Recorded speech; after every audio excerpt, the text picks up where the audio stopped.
Hello guys, welcome back to my channel twisted कहानियां। मेरा नाम है कनिका और आज मैं आपके लिए लेकर आई हूँ एक बहुत ही थ्रिलिंग क्राइम स्टोरी। ये क्राइम स्टोरी है सैचन द सिस्क्यू नेशनल पार्क की, जो कि एक ऐसा नेशनल पार्क है जिसमें कहा जाता है कि खोना बहुत ज्यादा आसान है।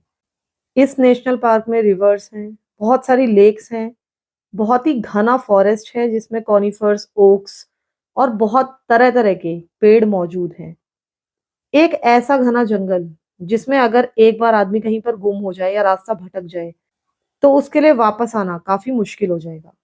और ऐसा लग रहा था कि ऐसा ही कुछ हुआ है क्रिस मैककैलम के साथ, जो कि इसी नेशनल पार्क से गायब हो गया था।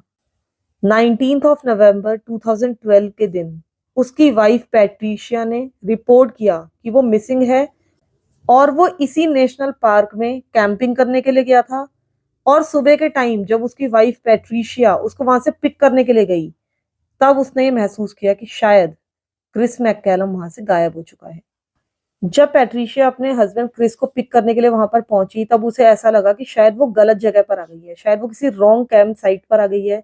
यहाँ पर उसका हस्बैंड शायद कैंपिंग नहीं कर रहा था। पहले उसे अपनी ही गलती लगी। उसे तो ये लग रहा था कि जैसे ही वो अपने हस्बैंड को लेने के लिए जाएगी तो वो बहुत ज्यादा वहां पर खुश और स्माइल करता हुआ उसे मिलेगा। लेकिन वहां पर तो बहुत ज्यादा साइलेंस फैला हुआ था। वो उस घने जंगल के बीच में थी और तब उसने रियलाइज किया कि अगर उसे कुछ हो गया या उसको मदद की जरूरत पड़ी तो वो तो हेल्प से भी बहुत ज्यादा दूर है और यहाँ से अब उसको तुरंत निकल जाना चाहिए। इसके बाद वो अपनी कार में बैठी, वो वापस अपने शहर में पहुंची और उसको ऐसा लग रहा था कि शायद क्रिस पहले ही उस कैंप साइट से घर में पहुंच चुका होगा, यानी कि हो सकता है कि क्रिस को कोई लिफ्ट मिल गई हो, कोई और मिल गया हो और क्रिस खुद ही घर लौट आया हो और शायद वो घर पर उसका इंतजार कर रहा होगा। वो लोग रहते थे सिटी ऑफ मेडफोर्ड में। और ये जो मैकेलम फैमिली थी, इसमें थे क्रिस मैकेलम, उसकी वाइफ पैट्रिशिया और उनके दो बच्चे। इनके जो दो बच्चे थे उनमें से जो एरिक था वो पैट्रिशिया के पहले हस्बैंड के साथ था, यानी कि उसकी पहली शादी हुई थी, उससे उसको एक बच्चा हुआ था एरिक, और बाद में उसकी शादी क्रिस से हुई। उसके बाद इन दोनों की एक बेटी हुई जिसका नाम था कोरा। वो लोग यहाँ पर एक बहुत ही अच्छे से घर में रह रहे थे और उनकी जिंदगी हम कह सकते हैं कि बहुत अच्छी चल रही थी। पहले क्रिस और पेट्रिशिया दोनों ही कैलिफोर्निया में रहते थे। वो 2008 में मिले थे और तब अपनी फर्स्ट डेट पर गए थे। जो क्रिस था वो पेट्रिशिया की तरफ बहुत ज्यादा अट्रैक्ट हो गया था, उसको देखते ही उसे प्यार हो गया था और उसके 9 मंथ्स के बाद इन दोनों ने शादी कर ली थी। अगर हम क्रिस की बात करें जो कि अभी गायब था, उसका जन्म हुआ था 1978 में। वो एक बहुत ही अच्छा हस्बैंड था, ग्रेट फादर था, अपने दोनों ही बच्चों को बहुत ज्यादा प्यार करता था, उनकी बहुत ज्यादा केयर करता था।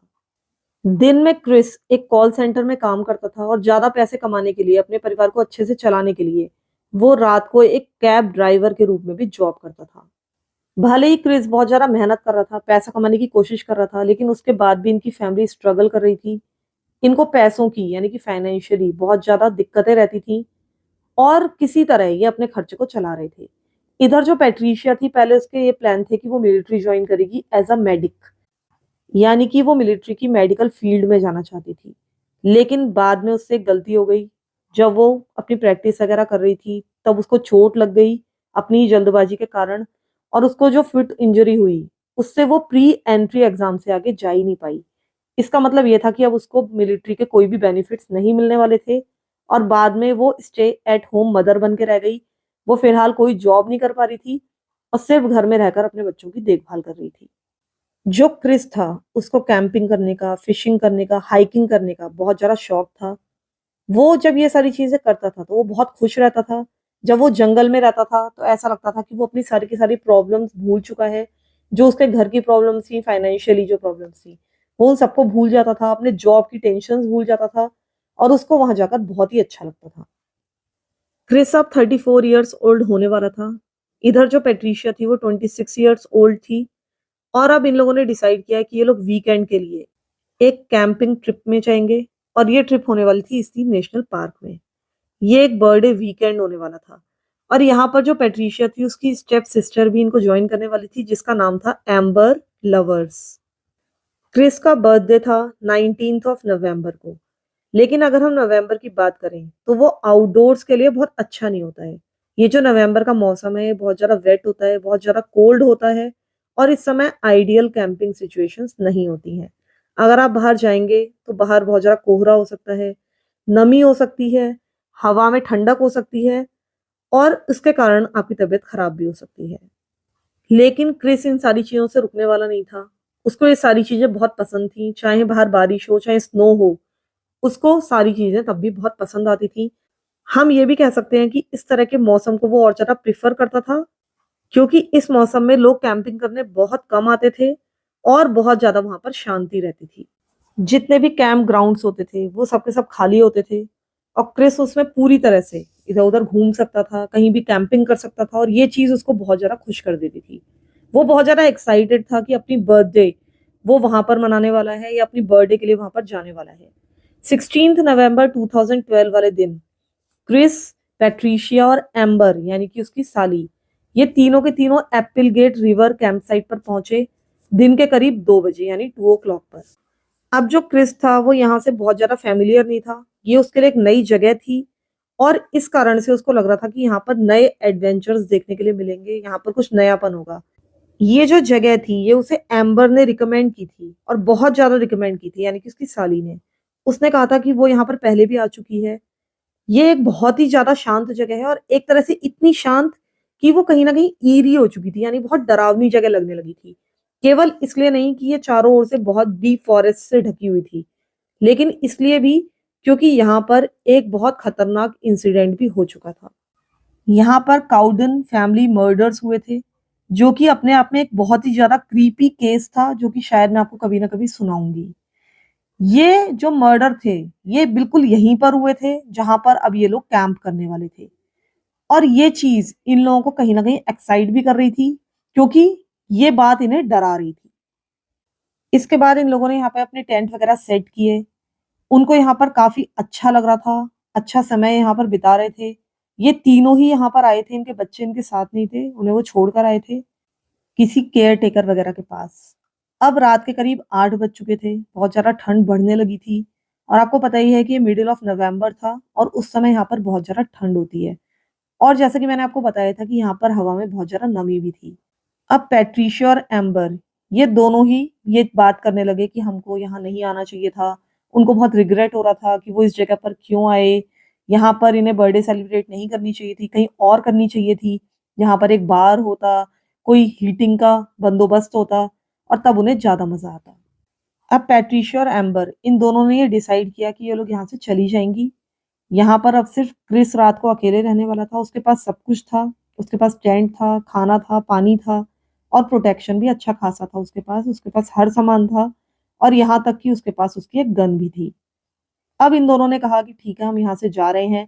हालाँकि वो दोनों ही दुखी थे, यहाँ से जाते हुए वो चाहते थे कि क्रिस भी इनके साथ चले, लेकिन क्रिस ने साफ-साफ मना कर दिया। उसने कहा कि नहीं, मैं अपनी बर्थडे यहीं पर सेलिब्रेट करूँगा, कम से कम अपना बर्थडे का वीकेंड यहीं पर सेलिब्रेट करूँगा और मैं बिल्कुल नहीं चाहता कि उसकी खुशी या उसका सेलिब्रेशन बिल्कुल भी रुइन हो जाए। इसके बाद ये दोनों ही ड्राइव करके अपने घर वापस पहुँच गए। इन लोगों ने रास्ते में कुछ खाना-पीने का सामान खरीदा, खाया-पिया। इनको ऐसा लग रहा था कि जैसे ये वापस सिविलाइज़ेशन में आ गए हैं। पैट्रिशिया ने डिसाइड किया था कि वो सुबह-सुबह क्रिस को वापस लेने के लिए जाएगी और इस कारण से वो सुबह 5 o'clock पर उठी और कैंप साइट पर लौटी।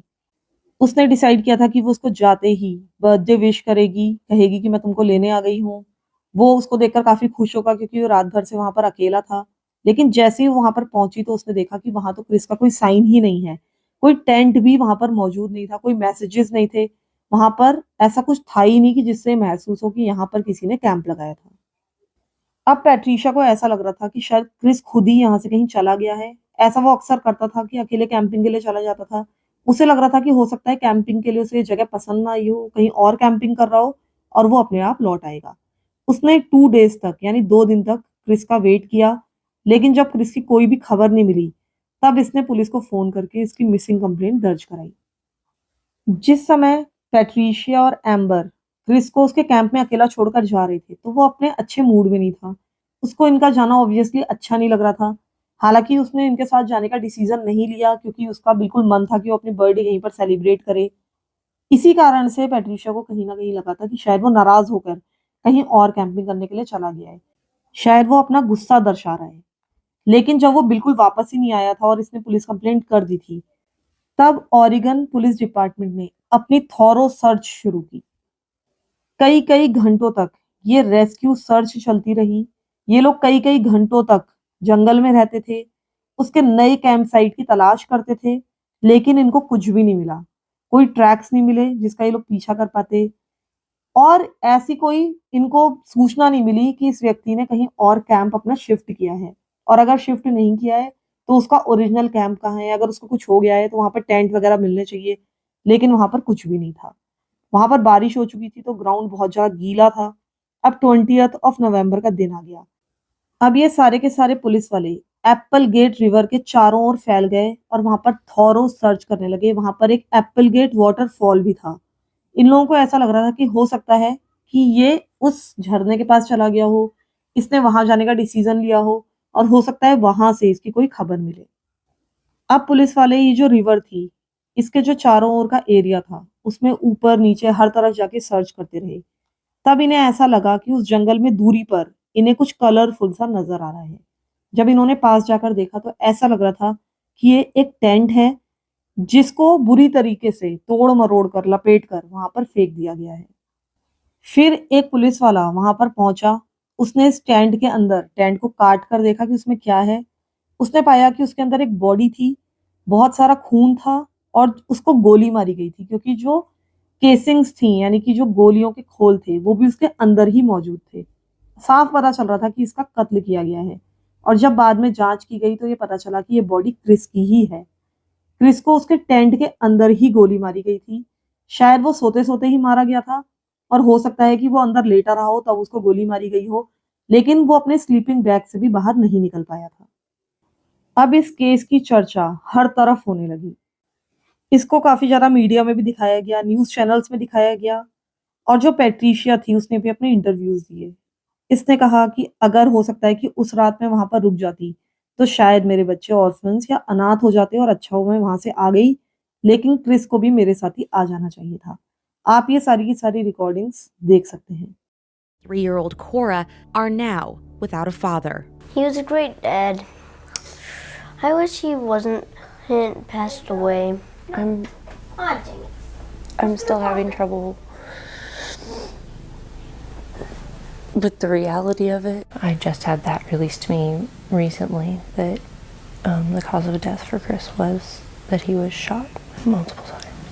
Chris's wife Trisha did not want to be on camera, but says 2 weekends ago. We'd gone camping and it got too cold. So she left, but Chris decided to stay behind. He didn't want to leave. He didn't want his camping trip to be a failure because it was his birthday trip. If I would have stayed, I wonder if my children would be orphans today. So I'm glad I came home too. I just wish that he would have come with me. Chris की family बहुत ज्यादा परेशान हो चुकी थी, और एक weird चीज और थी। इससे पहले भी एक टैक्सी ड्राइवर का कत्ल हो चुका था। इसका नाम था ह्यूग ह्यूसन। ये मैटफोर्ड का कैब ड्राइवर था।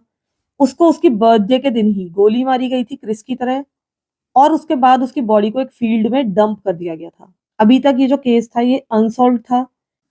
पुलिस सोचने लगी कि कहीं ऐसा तो नहीं है कि ये दोनों ही केसेस आपस में कहीं ना कहीं लिंक्ड हों, और हो सकता है कि कोई ऐसा किलर हो जो कि टैक्सी ड्राइवर्स को ही टारगेट कर रहा हो। अब पैट्रिशिया और एम्बर से पूछताछ की गई। उनसे वो सारी बातें पूछी गई जो कि उस रात को हुई थी, और ऐसा ही होता है क्योंकि उन दोनों ने ही आखिरी बार क्रिस को जीवित देखा था। इन लोगों ने सब कुछ बताया कि वो लोग वहां पर थी, वहां पर ठंड होने लगी, उसके बाद ये लोग वहां से चली गई, घर आ गई, कुछ खाना खाया। इन दोनों की स्टोरीज आपस में मैच कर रही थी, उनके ऊपर शक करने की कोई बात नहीं थी। लेकिन जो डिटेक्टिव्स थे अभी भी लगातार सबूतों की तलाश में थे। अभी वो इन दोनों ही केसेस की जांच कर रहे थे, दोनों ही टैक्सी ड्राइवर्स के केसेस की जांच कर रहे थे, लेकिन उनको कुछ भी नहीं मिल रहा था। डिटेक्टिव्स को इस कैंप साइट से एक ग्लव मिला था, यानी कि एक दस्ताना, और कुछ टेंट के पोल्स मिले थे, खंबे मिले थे, जो कि आग में जलाने की कोशिश की गई थी। इसके अलावा कुछ शेल केसिंग्स मिली थी, यानी कि बंदूकों के जो कारतूस होते हैं उनके खोल, जिनमें से कुछ पुराने थे क्योंकि कैंप साइट थी, वहां पर मिलने स्वाभाविक थे। कुछ बिल्कुल ब्रांड न्यू थे, और बिल्कुल भी समझ में नहीं आ रहा था कि जो गन क्रिस अपने साथ लेकर गया था वो कहाँ है, क्योंकि वो गन मिल ही नहीं रही थी। ऐसा लग रहा था कि शायद वो अपने टेंट में सो रहा था, उसकी गन उसके पास रखी होगी और शायद किसी ने उसकी ही गन से उसके ऊपर शूट कर दिया होगा। अगर वहां पर कोई सबूत रहे भी होंगे तो भी वहां पर इतनी ज्यादा बारिश हुई थी कि सारे सबूत वहां पर धुल गए थे। कुछ समय पहले ही यहाँ पर काउडन मर्डर्स हुए थे, जिसके बारे में मैंने आपको बताया था कि एक बहुत ही ईरी प्लेस था जहां पर पहले मर्डर हो चुके थे। और अब उसी सेम लेक के किनारे, उसी जगह पर अब एक बार फिर से मर्डर हो चुका था। और इसकी जो गूंज थी वो सारे देश में गूंज रही थी, लोग बहुत ज्यादा परेशान हो रहे थे। अब पुलिस वाले क्रिस के घर पहुंचे, उन्हें क्रिस के घर की भी तलाशी लेनी थी। वो लोग बाथरूम में गए, बाथरूम में वॉशिंग मशीन रखी थी और उन्होंने देखा कि जो पैट्रिशिया है वो वॉशिंग मशीन में एक स्लीपिंग बैग धो रही है, जबकि उसके जो गंदे कपड़े थे उनका ढेर लगा हुआ था वॉशिंग मशीन के चारों ओर। तो जब आपके घर में इतने सारे कपड़े हैं धोने के लिए तो आप स्लीपिंग बैग क्यों धोएंगे? स्लीपिंग बैग तो तब धोया जाता है जबकि आपके पास दूसरे डर्टी क्लोथ ना हो जनरली, क्योंकि स्लीपिंग बैग की जरूरत आपको बाद में कभी पड़ेगी। फिलहाल तो उसको कहीं कैंपिंग के लिए नहीं जाना था, फिर भी वो इस स्लीपिंग बैग को धो रही थी। इसके अलावा पैट्रिशिया ने कहा था कि जो क्रिस है वो अपना सारा सामान अपने साथ लेकर गया था, इंक्लूडिंग हिज वॉलेट। लेकिन बाद में वो जो वॉलेट था वो भी क्रिस के घर से ही मिला। और फिर बाद में पैट्रिशिया कहने लगी कि शायद उसने ये वॉलेट अपनी कार में छोड़ दिया होगा, हो सकता है कि बच्चों को मिल गया होगा और बच्चे इसको वापस अंदर ले आए होंगे। क्रिस के बारे में बताया जाता था कि क्रिस को हर कोई पसंद करता था, उसका कोई दुश्मन नहीं था, कोई उसका पीछा करके उस जंगल में नहीं जाएगा उसको मारने के लिए। क्रिस और त्रिशा की जब शादी हुई थी तब शुरू में तो ये लोग कैलिफोर्निया में रहे थे, लेकिन बाद में ये लोग पैट्रिशिया के होम टाउन जो कि मैटफोर्ड ओरेगन में था, ये लोग यहाँ पर शिफ्ट कर गए थे। और यहाँ पर अब ये करीब करीब 6 मंथ से रह रहे थे, यानी कि 6 महीने से। और यहाँ पर ये लोग पहले पहले तो पैट्रिशिया के घर में रहे, यानी कि पैट्रिशिया की मदर के साथ। लेकिन बाद में पैट्रिशिया की मदर ने इनको अपने घर से निकाल दिया, यानी कि पैट्रिशिया की मदर ने उन्हें कह दिया था तुम अब यहाँ से चले जाओ और अपने आप को मैनेज करो। इसके बाद ये लोग ओरेगन के ही सैन एंटोनियो में आ गए थे। यहाँ पर आकर पैट्रिशिया ने डिसाइड किया था कि वो मिलिट्री में एंटर करेगी, लेकिन बाद में वो सारा प्लान कामयाब नहीं हो पाया, जैसा कि मैंने आपको बताया था। और तब एक और घटना हुई थी। एक दिन पैट्रिशिया ने अपने बच्चों को लिया, इसने क्रिस का घर छोड़ा और मैटफोर्ड शिफ्ट कर गई। अब जो क्रिस था उसको ये देखकर बहुत ज्यादा झटका लगा। वो पूरी तरह से शॉक्ड रह गया कि ऐसा पैट्रिशिया ने क्यों किया। उसने दोनों बच्चों को लिया और वहां से चली गई। ऐसा लग रहा था क्रिस को, ये महसूस हो रहा था कि जैसे वो उसको छोड़कर चली गई हो।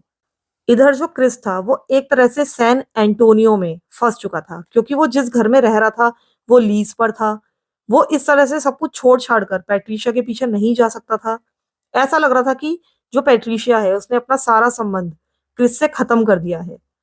अब जब क्रिस बड़ा हो रहा था तब उसके माता पिता के बीच में भी डिवोर्स हुआ था, और ये एक बहुत ही डिफिकल्ट डिवोर्स था। क्रिस के लिए ये सारी चीजें बर्दाश्त करना काफी कठिन रहा था। अब वो बिल्कुल नहीं चाहता था कि उसके बच्चों को भी यही सब कुछ झेलना पड़े। वो दूर रहकर भी पैट्रिशिया को पूरी तरह से सपोर्ट कर रहा था, उसके इलेक्ट्रिसिटी के बिल भर रहा था, चाइल्ड सपोर्ट भर रहा था। हर एक पेनी जो भी खर्च होती थी बच्चों के ऊपर या घर के ऊपर, वो सब कुछ वो पैट्रिशिया को पे करता जा रहा था। और इसके साथ ही जैसा कि मैंने आपको बताया कि वो दो दो जॉब्स कर रहा था। वो पैट्रिशिया के साथ ही रहना चाहता था, ना सिर्फ इसलिए कि वो बच्चों को प्यार करता था, बल्कि इसलिए भी क्योंकि वो अभी भी पैट्रिशिया को बहुत ज्यादा प्यार करता था। क्रिस लगातार पैट्रिशिया को मैसेजेस कर रहा था।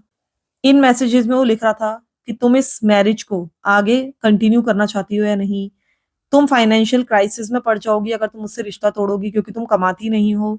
ये सारी चीजें वो उसको लिख रहा था। उससे पूछ रहा था कि क्या तुम किसी और व्यक्ति के साथ संबंधों में हो। लेकिन जो पैट्रिशिया थी उसके दूसरे प्लान्स थे। वो ऑनलाइन एक शुगर डैडी ढूंढ रही थी, एक ऐसा अमीर आदमी जो उसके सारे खर्चे उठाए और कहीं ना कहीं उसके पास इतना पैसा हो कि वो ऐश करे। क्रिस चाहता था कि पैट्रिशिया और वो दोबारा से वैसे ही साथ में रहें जैसे कि वो रहते रहे थे। वो उसके सारे के सारे बिल्स पे करेगा, उसको खुश रखने की कोशिश करेगा। लेकिन जो पैट्रिशिया थी इसमें बहुत ज्यादा इंटरेस्टेड नहीं थी। हालांकि ऐसा लग रहा था कि पैट्रिशिया के प्लान शायद वर्क नहीं किए थे। इवेंचुअली अगस्त 2012 में क्रिस और पैट्रिशिया दोनों साथ में वापस आ चुके थे। तब से ये लोग साथ में ही रह रहे थे और शायद अपने संबंध सुधारने की कोशिश कर रहे थे। इधर जो पुलिस थी उन्हें पैट्रिशिया का बिहेवियर और सब कुछ काफी ऑकवर्ड सा लग रहा था। पुलिस वालों को अचानक ही इस कैंप साइट के पास एक कैमरा दिखा। उस जगह पर जहां से लोग उस जंगल के अंदर और बाहर आते जाते थे। ये कैमरा देखकर अब पुलिस ने डिसाइड किया कि वो इस कैमरा को ऑब्वियसली चेक करेंगे देखने के लिए कि वहां पर कौन आया था और कौन गया था। तब उन्होंने पाया कि इन तीनों के अलावा वहां पर कोई भी नहीं आया था, और कोई भी नहीं आया था का मतलब है कि वहां पर पैट्रिशिया भी नहीं आई थी, जो उसने दावा किया था कि वो अगले दिन वहां पर क्रिस को लेने के लिए पहुंची थी, उसको रिसीव करने के लिए, उसको वापस घर लाने के लिए। वो वहां पर कभी गई ही नहीं थी। अब पुलिस वालों ने डिसाइड किया कि ये अब इन दोनों ही बहनों को अरेस्ट कर लेंगे। इसके बाद क्रिस की मौत के 3 वीक्स के बाद 7 दिसंबर को ऑफिशियल्स ने इन लोगों को फाइनली अरेस्ट कर लिया और इनके घरों की अब तलाशी होने लगी। इसके अलावा उस फॉरेस्ट की भी अच्छी तरीके से तलाशी चल रही थी। अब पैट्रिशिया और एम्बर के घर वाले मानने के लिए ही तैयार नहीं थे कि ये लोग इस तरह का कांड कर सकती हैं। उनका मानना था कि पैट्रिशिया कभी भी अपने हस्बैंड के साथ ऐसा कुछ नहीं कर सकती, और जो डिटेक्टिव है उनकी तरफ से कोई ना कोई गलती हुई है, या फिर वो जानबूझकर पैट्रिशिया को फंसा रहे हैं। इनके घर वाले कह रहे थे कि इन दोनों बहनों को डराया जा रहा है, इनको ये धमकी दी जा रही है कि इनके बच्चे छीन लिए जाएंगे, चाइल्ड प्रोटेक्शन सर्विसेज आकर इनको धमका रही हैं और इनको डरा डरा कर इनसे डिफरेंट पेपर्स पर साइन करवाए जा रहे हैं। पुलिस वालों को एम्बर एक कमजोर कड़ी लग रही थी। उन्हें ऐसा लग रहा था कि उसको वो क्रैक कर सकते हैं। उन्होंने एम्बर के सामने एक डील ऑफर की, उसे इम्यूनिटी ऑफर की गई। उन्होंने कहा कि अगर तुम आगे आकर अपने बयान देती हो, सारी सच्चाई बताती हो, तो हम तुम्हें कम से कम सजा दिलाने की कोशिश करेंगे, या हो सकता है कि तुम्हें सजा हो ही नहीं। अब जो एम्बर थी वो कभी भी पहले पुलिस के शिकंजे में नहीं फंसी थी, कभी भी उसने एक पुलिस स्टेशन में कदम तक नहीं रखा था। उसको तोड़ना काफी आसान साबित हुआ। उसने पुलिस को धीरे धीरे बता दिया कि उसको इस खतरनाक प्लॉट का, इस खतरनाक प्लान का हिस्सा बनाया गया था जबरदस्ती। एम्बर ने पुलिस वालों को बताया कि इसने सितंबर में, यानी कि पैट्रिशिया ने सितंबर में ही एम्बर के सामने ये सारी चीजें क्लियर कर दी थी कि वो क्रिस की जिंदगी से पूरी तरह से बाहर निकलना चाहती है, और इसके लिए वो चाहती है कि क्रिस की मौत हो जाए। You know who killed Chris. Yes. Was it his wife, Patricia? What did she do? He had the emotions basically, but she didn't. She did. She didn't. और साथ ही वो ये भी चाहती थी कि जो क्रिस की मौत हो वो एक एक्सीडेंट की तरह लगे। अक्टूबर में पैट्रिशिया, एम्बर और पैट्रिशिया के दोनों बच्चे इसी सेम कैंप साइट पर आए थे कैंपिंग करने के लिए। एम्बर ये जगह पैट्रिशिया को जानबूझकर दिखाने के लिए लाई थी, और यहाँ आकर उन लोगों को लगा कि ये तो बिल्कुल बढ़िया जगह है जहां पर किसी को आराम से मारा जा सकता है। अब ये दोनों आगे की प्लानिंग करने लगी कि किस तरीके से इसको अंजाम देना है, कैसे ये लोग अपने लिए एलिबाई ढूंढेंगी कि ये लोग उस समय वहां पर मौजूद नहीं थी जब क्रिस की मौत हुई। इस तरह की चीजें ये लोग प्लान करने लगी, और ये सारी की सारी प्लानिंग 3 नवंबर को ही पूरी हो जानी चाहिए थी, यानी कि क्रिस को उसी वीकेंड में मारा जाना था। लेकिन जो क्रिस और त्रिशा थे, यानी पैट्रिशिया, उनको कोई भी बेबी सिटर नहीं मिला, और इस कारण से इन्हें इस मर्डर के प्लान को पोस्टपोन करना पड़ा। इसके बाद फाइनली ये लोग 16 नवंबर 2012 के दिन वहां पर पहुंचे, यानी उसी कैंप साइट पर। यहाँ तक कि जो एम्बर थी, इसने क्रिस और पैट्रिशिया की हैप्पी कपल पिक्चर्स भी ली, अच्छी अच्छी फोटोज खींची गई वहां पर। और इन फोटो को खींचने के, लेने के कुछ ही घंटों के बाद अब इन लोगों को क्रिस का मर्डर कर देना था। इन दोनों ने ही क्रिस को बहुत ज्यादा विस्की पिलाई। इन लोगों ने एक्टिंग की कि ये लोग वोदका पी रही हैं, लेकिन असल में ये लोग पानी पी रही थी। फिर जो क्रिस था उसको इतने ज्यादा नशे के कारण बहुत जल्दी नींद आ गई, वो अपने टेंट में सो गया। और जब वो सो गया तब पैट्रिशिया ने उसकी गन उठाई और उसको मल्टीपल टाइम्स उसने शूट कर दिया। इधर जो एम्बर थी, जिस समय शूटिंग चल रही थी, वो अपनी कार के पीछे छुपी हुई थी। इसके बाद जो एम्बर थी वो फिर से शूटिंग के बाद टेंट के पास गई। अब इन लोगों को सारी चीजें ठिकाने लगानी थी। एम्बर ने बताया कि हम लोग वापस टेंट के अंदर गए, टेंट की जितनी भी अंदर की चीजें थी उन्हें लपेटा, फिर टेंट को उखाड़ा, उसको भी पूरा का पूरा लपेटा, और टेंट में ही इन लोगों ने क्रिस को भी लपेट दिया था। इन लोगों का पहले ये प्लान था कि ये लोग इसको कार में रखेंगे, जो बॉडी थी उसको कार में रखेंगे और उसको कहीं दूसरी जगह मूव कर देंगे। लेकिन जब ये लोग घसीटते हुए इसकी बॉडी को कार तक लेकर गए तो ये लोग काफी थक गए थे। क्रिस का शरीर इतना ज्यादा भारी था कि इनके बस की बात नहीं थी कि उठाकर इसको कार में रखा जाए। अब इन लोगों ने सोचा कि क्या किया जाए, तो ये लोग खाई के किनारे बॉडी को किसी तरीके से लेकर गए और वहां से धक्का देकर उन्होंने इस बॉडी को खाई में फेंक दिया। हालांकि मैं आप लोगों को बता दूं कि ये इन लोगों का प्लान सी था। प्लान ए तो ये था कि ये दोनों ही बहनें क्रिस के साथ वहां पर घूमने के लिए जाएंगी, इसको बहाने से पहाड़ी के किनारे लेकर जाएंगी और वहां से इसको खाई के अंदर धक्का दे दिया जाएगा। प्लान बी ये था कि ये इसको एक बहुत गहरी नदी में लेकर जाएंगे, इससे कहेंगे कि हमें रिवर क्रॉस करनी है, लेकिन हमें डर लग रहा है, पहले तुम रिवर क्रॉस करो। तो क्रिस राजी हो जाएगा, वो जिस तरह का व्यक्ति था। तो उसकी वेस्ट में, उसकी कमर में एक रस्सी बांधी जाएगी। उस रस्सी का एक सिरा हम दोनों बहनें पकड़े रहेंगी ताकि वो सेफ रहे, ये दिखाने के लिए, ताकि उसको डर ना लगे।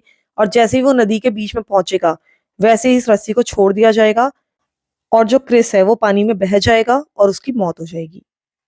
ऐसा इन्होंने किया भी था। ये इसको नदी में लेकर गई थी, बाद में इन्होंने रस्सी छोड़ दी, लेकिन उससे कुछ ज्यादा फर्क नहीं पड़ा। थोड़ा सा क्रिस फिसला, लेकिन उसके बाद वो रिकवर कर गया। वो पिस्ड ऑफ हो गया इनसे। इन्होंने कहा कि तुम्हें पता है कि अभी मैं बह भी सकता था, मेरे साथ कुछ हो भी सकता था, तुमने तो अभी मुझे मार ही दिया था। लेकिन वो बच गया और वापस लौट आया था नदी से। Obviously, we're both terrified. Terrified of getting caught. We were trying to think of alibis and stuff like that, and planning on going camping. It was for his birthday. He really did want to go. He was really excited. Patricia ने amber को ये लालच दिया था कि जो भी पैसा मिलेगा इसकी मौत के बाद, वो मैं तुम्हें 50% दे दूंगी, क्योंकि जो उसकी लाइफ इंश्योरेंस वगैरह का पैसा था वो पेट्रिशिया को ऑब्वियसली मिलता। त्रिशा ने बाद में कोर्ट में आकर नॉट गिल्टी प्लीड किया। उसके ऊपर फर्स्ट डिग्री मर्डर के चार्जेस लगे हुए थे। बाद में इन लोगों ने एम्बर को एज अ विटनेस यूज किया। बाद में कोर्ट ने पेट्रिशिया को 50 ईयर्स इन प्रिजन की सजा सुनाई, यानी कि 50 साल उसको जेल में रहना था। इधर जो एम्बर थी, क्योंकि वो गवाह बनी थी, इसलिए उसको सिर्फ जेल में 8 मंथ्स यानी कि 8 महीने गुजारने पड़े। ये स्टोरी यहीं पर खत्म होती है। आप लोग मुझे बताइएगा कि आपको स्टोरी कैसी लगी। इसके साथ ही प्लीज कमेंट जरूर कर दीजिएगा। अगर आपने चैनल को अभी तक सब्सक्राइब नहीं किया है तो प्लीज सब्सक्राइब कर दीजिए। कुछ लोगों को मेरी छोटी छोटी स्टोरीज पसंद आती हैं, तो मैं कोशिश करूंगी कि मैं बीच बीच में छोटी छोटी स्टोरीज भी आपके सामने लेकर आती रहूं। जैसे कि आज की स्टोरी थी, ये कंपैरेटिवली थोड़ी सी छोटी थी।